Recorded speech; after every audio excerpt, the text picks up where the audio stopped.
Taurus. You don't see it yet. That's not a flaw in you.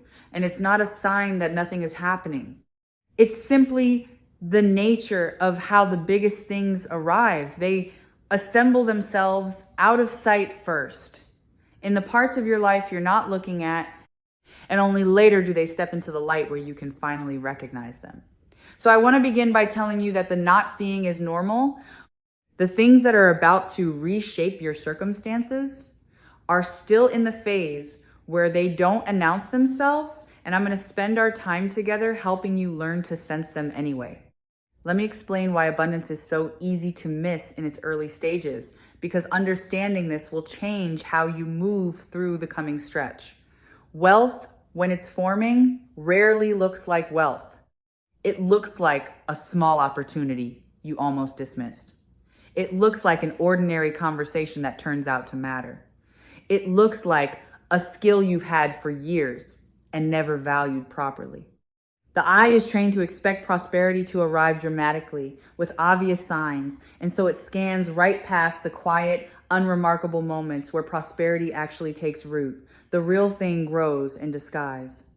Consider the seeds you've already planted, most of which you've forgotten about. Every effort you made that didn't seem to pay off, every bit of care you put into your work, every time you showed up when it would have been easier not to, none of that vanished. It went into the ground. And things planted in the ground don't sprout on the timeline our impatience demands. They sprout when the conditions are right, often long after we've stopped watching for them. What I sense is that a whole field of your old efforts is quietly reaching the stage where it breaks the surface, and you're about to be surprised by a harvest you didn't remember sowing. There's a door that has been opening slowly, so slowly that from where you stand, it still looks closed. But it isn't.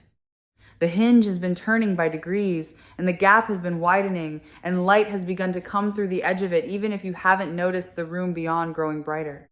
This is the kind of shift that Sarah Angel Tarot exists to help you perceive the movement that's too gradual to catch in the moment, but unmistakable once someone points it out.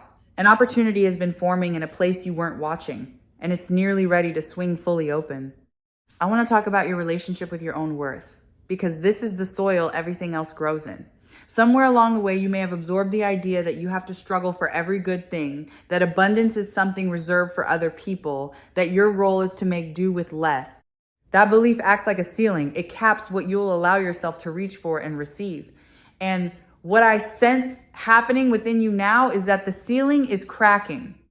A quieter, truer sense of your own value is rising up underneath it. And as it rises, the ceiling loses its power. You're beginning to believe in the deep places that you're allowed to have more. Let me offer you a reframe about money itself, because how you hold the idea of it shapes how it moves in your life. Money isn't a scarce, hostile thing that must be wrestled from a stingy world. It's closer to energy. It moves toward attention, toward openness, toward those who have made peace with receiving it. When you relate to money with fear and clenching, you constrict the very channel it would flow through. But when you relax your grip, when you stop treating it as an enemy and start treating it as a welcome guest, the channel widens.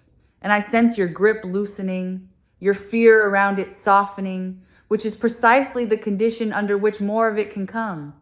There's an old story about scarcity that you've been carrying, and it's beginning to dissolve. Perhaps you learned early that there was never quite enough, that wanting was dangerous, that hoping for plenty only set you up to be disappointed. That story made sense once it protected you. It kept your expectations low enough to survive lean stretches. But it has outlived its usefulness, and part of what's happening now is that you're setting it down. As the scarcity story loosens its hold, a different story becomes possible. One in which there is enough, in which more is on its way, in which you get to stop bracing against lack. Look around at the resources already within your reach, because I sense there are assets in your life you've been overlooking.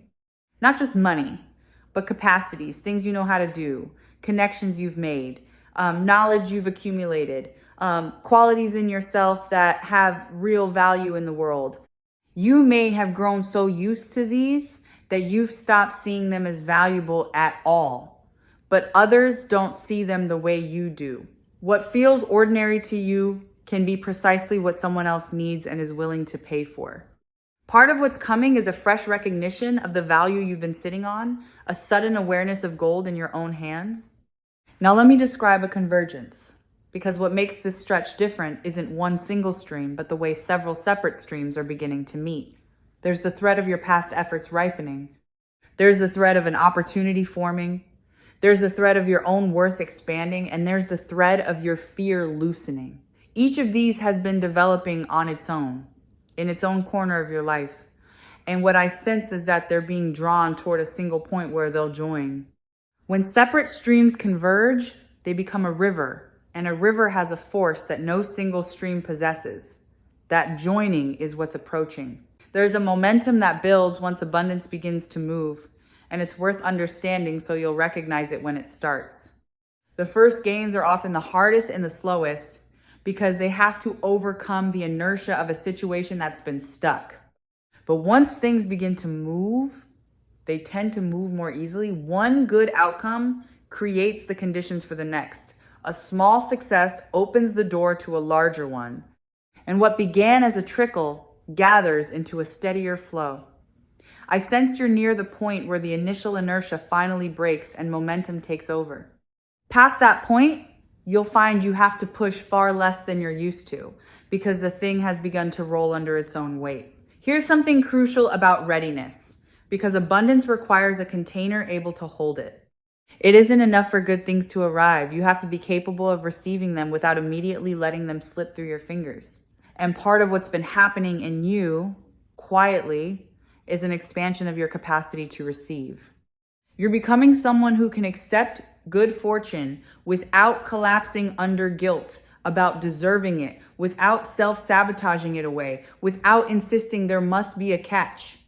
That growing capacity is invisible from the outside, but it's the difference between abundance that arrives and leaves and abundance that arrives and stays. I sense that some of what's coming will arrive through an unexpected channel, and I want you to keep your peripheral vision open. The mind likes to decide in advance where good things will come from. It fixes on one source, one plan, one anticipated route, and then waits there. But abundance is playful and often enters through the side you weren't guarding. It may come through a person you didn't expect to matter, an avenue you'd written off, a direction you'd never considered. So hold your plans loosely. Let the good come however it wants to come. Rather than insisting it, use the door you left open for it. I sense a figure of support somewhere in this picture, someone who sees your value and is inclined to help you rise.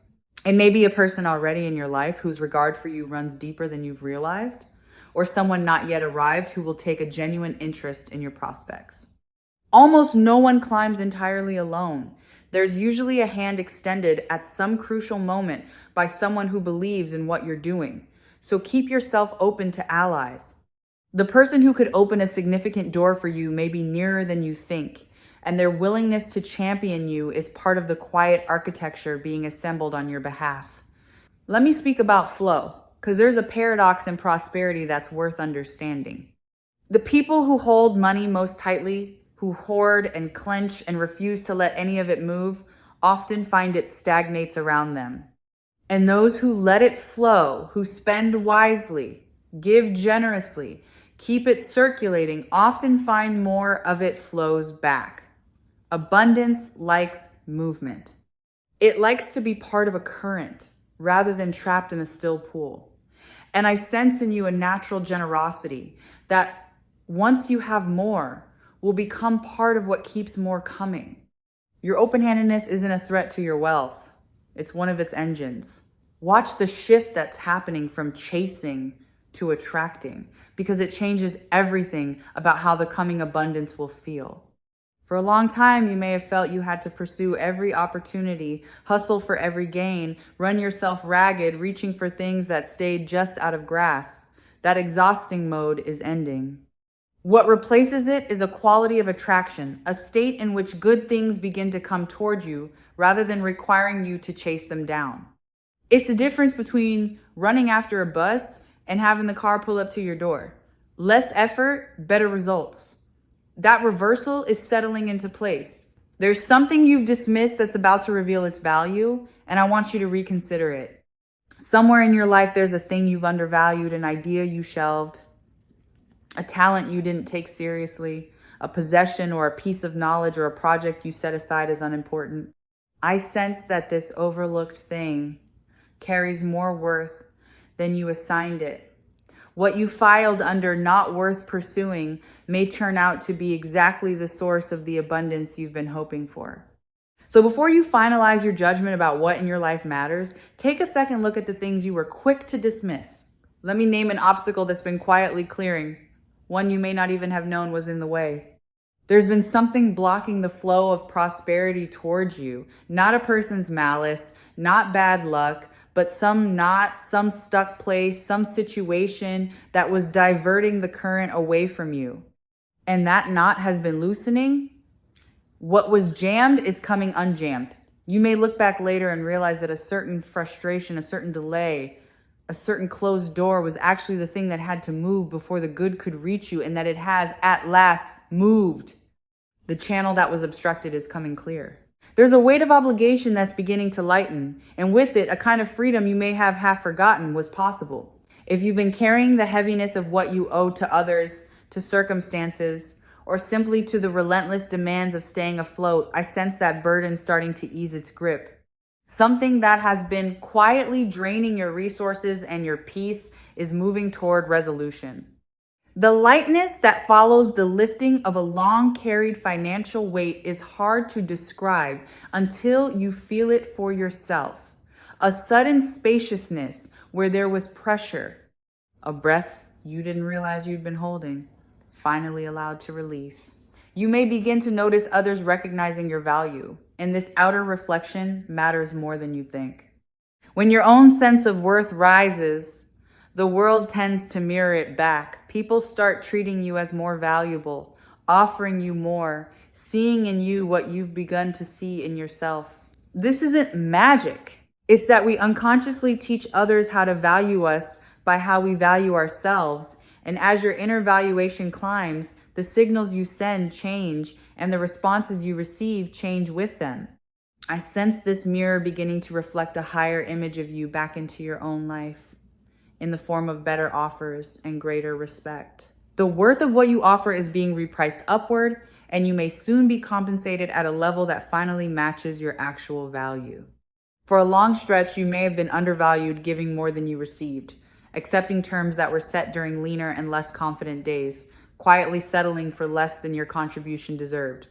That era of underpricing yourself is drawing to an end.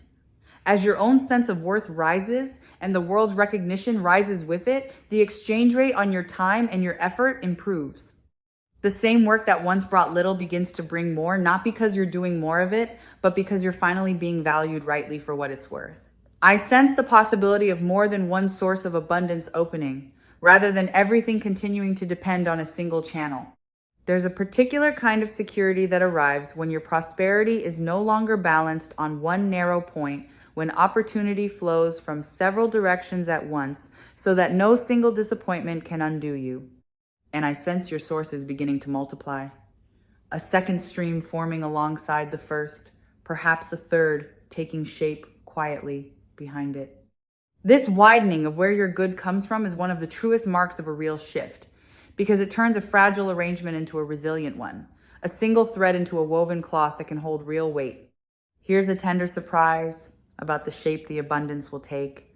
It may look different from what you pictured, and better. We tend to imagine prosperity in the specific forms we've fixated on: a particular amount, a particular source, a particular kind of win. But the universe often has a more generous imagination than we do.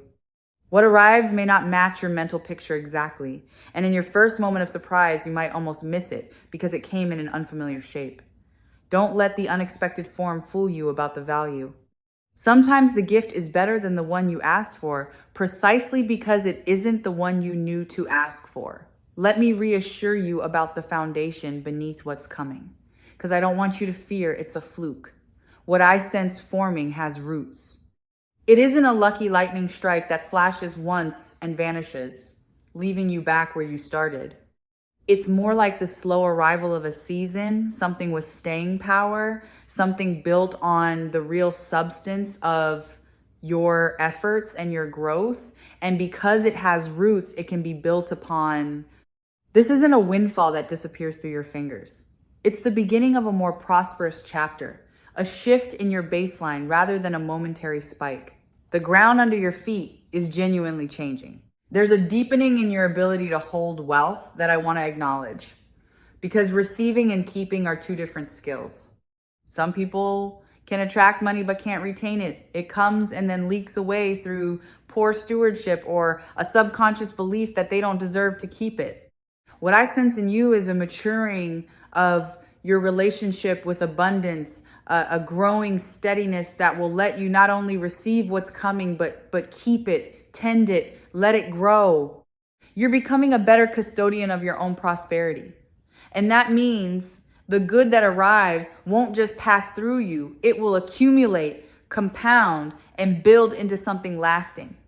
I want to speak about the lightness that's returning to your relationship with money, because you may have forgotten it could feel easy. If you spent a long stretch under financial strain, money can become a source of constant low-grade dread, a thing you're afraid to look at, a weight on every decision. That heaviness takes a toll you stop noticing because it becomes the background of everything. But I sense that weight beginning to lift. There's a lightness coming back, the ability to think about your finances without your stomach tightening, the return of a certain ease and even playfulness around money. That relief is its own form of wealth, and it's on its way. This shift from strain to ease is something Sarah Angel Tarot returns to again and again, because so many people carry money fear long after the circumstances that caused it have passed. The dread becomes a habit that outlives its reason. And part of the work of a moment like this is noticing that the old fear is running on inertia rather than reality. That the lean times which taught you to worry are giving way to something more generous, and your nervous system is simply slow to catch up. Give it permission to catch up. The strain is ending, even if your body hasn't fully believed it yet. Let me talk about trust and timing, because your impatience, understandable as it is, can work against you here. When we want something badly, we tend to grip the timeline, demanding that it arrive by a certain point and reading its absence as failure. But abundance has its own schedule, and the forcing of it often only creates tension that constricts the flow. What serves you better is a kind of relaxed trust, a confidence that it's coming combined with a willingness to let it come at its own pace. Plant, tend, and then allow. The allowing is not passive. It's an active trust that keeps you open rather than clenched while the good makes its way to you. I want to address directly and warmly the question of whether you deserve this, because I sense the doubt in you. Some part of you may wonder if you've earned the right to abundance, whether you've worked hard enough, been good enough, suffered enough to qualify. Let me relieve you of that entirely. Deserving isn't a hurdle you have to clear through sufficient struggle. You are worthy of prosperity simply as you are, by virtue of being a person alive in the world with needs and hopes and a life to build. You don't have to earn your way into the good through more suffering. The suffering was never the price. You're allowed to receive out of grace, not just out of exhaustion. There's a ripple effect to your coming abundance that I find genuinely beautiful. What flows to you doesn't stop with you. As your circumstances improve, you gain the capacity to lift others, to be generous, to help, to create opportunities for people around you who are still where you used to be. Your prosperity becomes a source of prosperity for others. And knowing this can dissolve any lingering guilt about receiving, because you're not taking from a fixed pie. You're becoming a node through which good flows outward. The more that comes to you, the more you'll have to give. And the giving will make the whole thing feel not just fortunate, but meaningful. Some of what flows to you may arrive through your connection to the good fortune of others, and this is worth keeping an eye on. We don't prosper in isolation. We're woven into a web of relationships. And when good things happen to those we're linked with, the benefits often ripple outward to reach us too.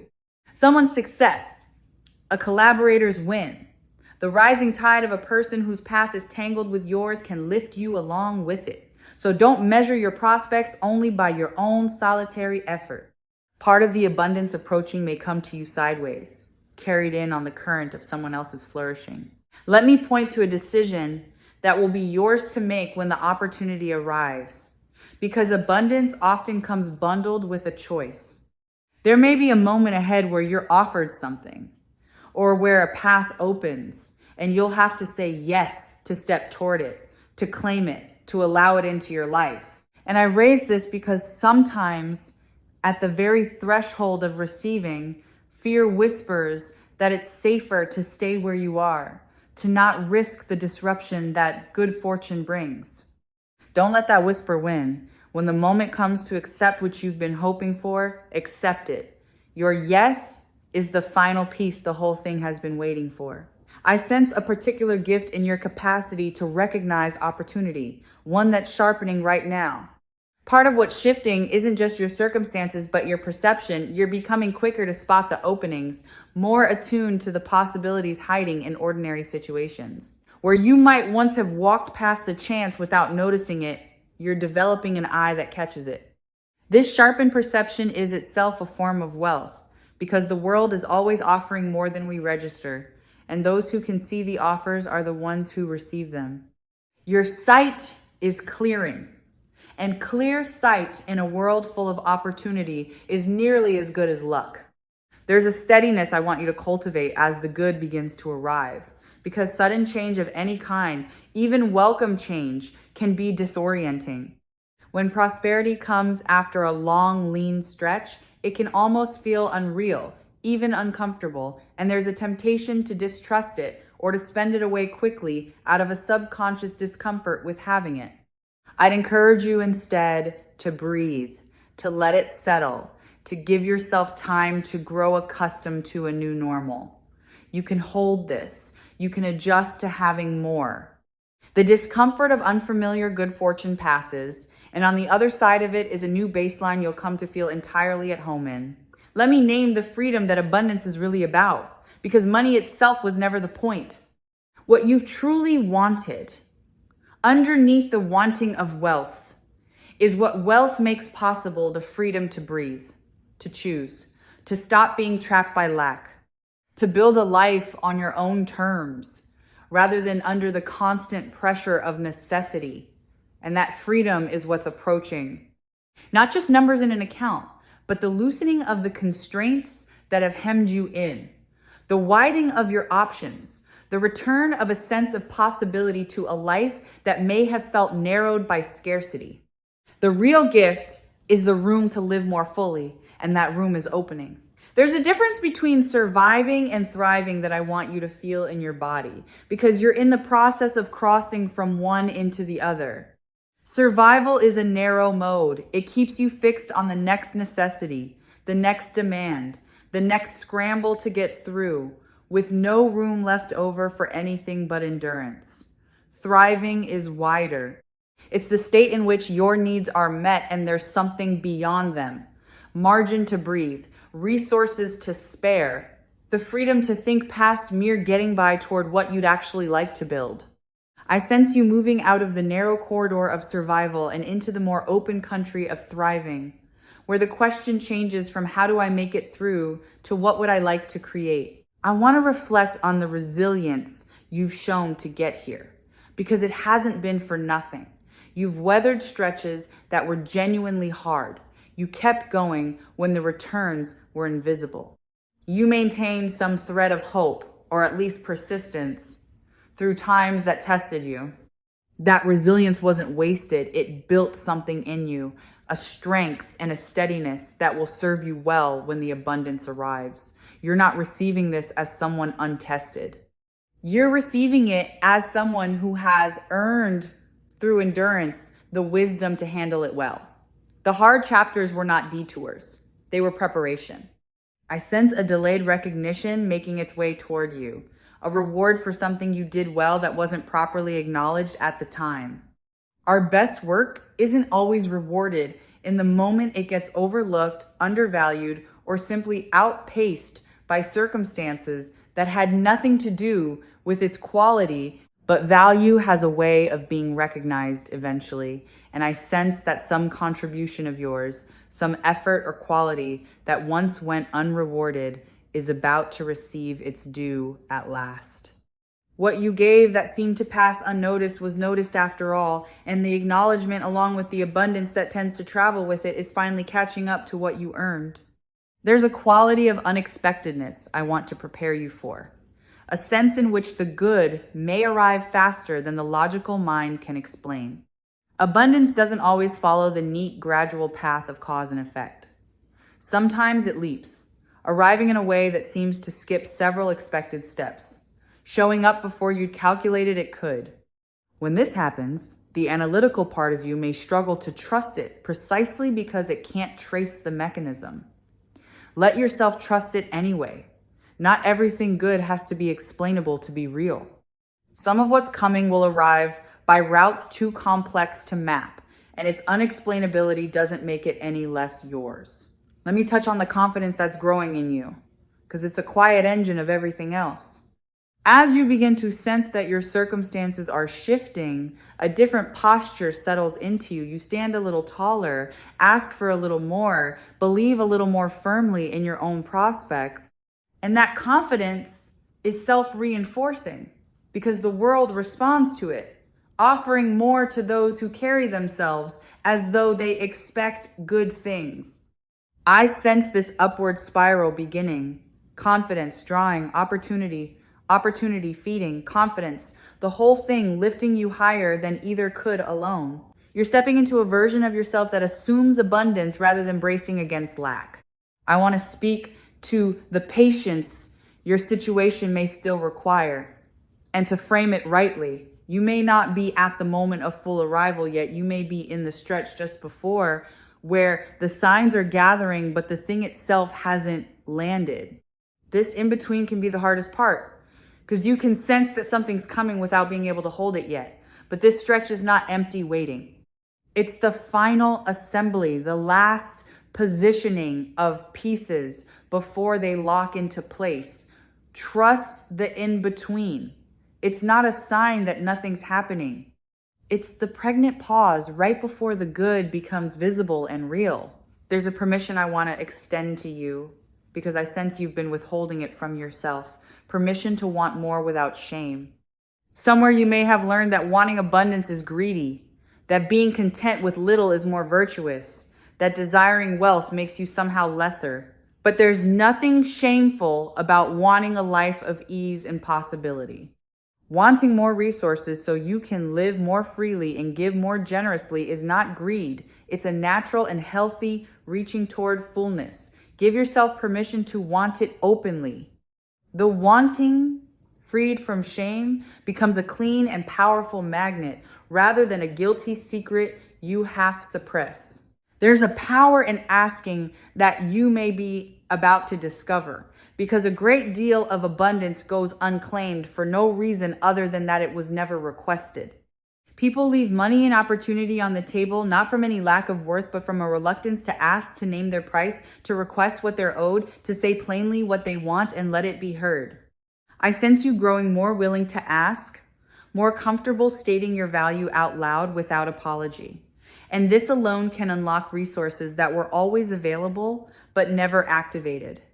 The request you've been rehearsing without quite making may turn out to be the very key that opens the next door. Let me describe how you'll know the shift is truly underway, because there are signs you can watch for.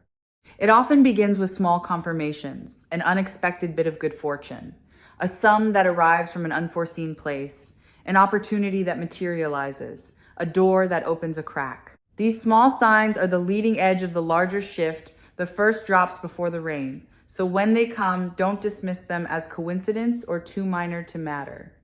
Notice them, welcome them, let them build your faith that the bigger abundance is real and on its way. The small confirmations are how the invisible starts becoming visible. I sense that your generosity of spirit, even in lean times, has been quietly building goodwill that's about to return to you. The ways you helped others when you had little, the kindness you extended without expecting repayment, the times you gave from a place of scarcity rather than surplus. These acts created a kind of credit in the deeper economy of things. And I sense that credit coming back around, arriving as support, as opportunity, as unexpected help from directions you'd forgotten you'd sown into. What you gave when it was hard to give is returning to you now, often multiplied, often through people and channels you wouldn't have predicted. Let me offer you a quiet practice that amplifies everything approaching. Gratitude for what is already good. It can sound too simple to matter, but appreciation works like a multiplier on abundance. When you turn your attention to what you already have, the small sufficiencies, the unremarked comforts, the ordinary blessings you stop noticing, you shift into the very state that draws more towards you. Complaint keeps you fixed on absence. Gratitude tunes you to presence and plenty. I'm not asking you to pretend the hard things aren't hard. I'm suggesting that noticing the good you already hold is one of the surest ways to open the door for more of it to arrive.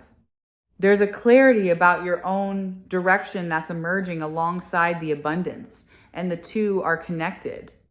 As the fog of financial stress begins to lift, you gain the mental space to think clearly about what you actually want to build, where you want to direct your energy, what kind of prosperity would truly satisfy you.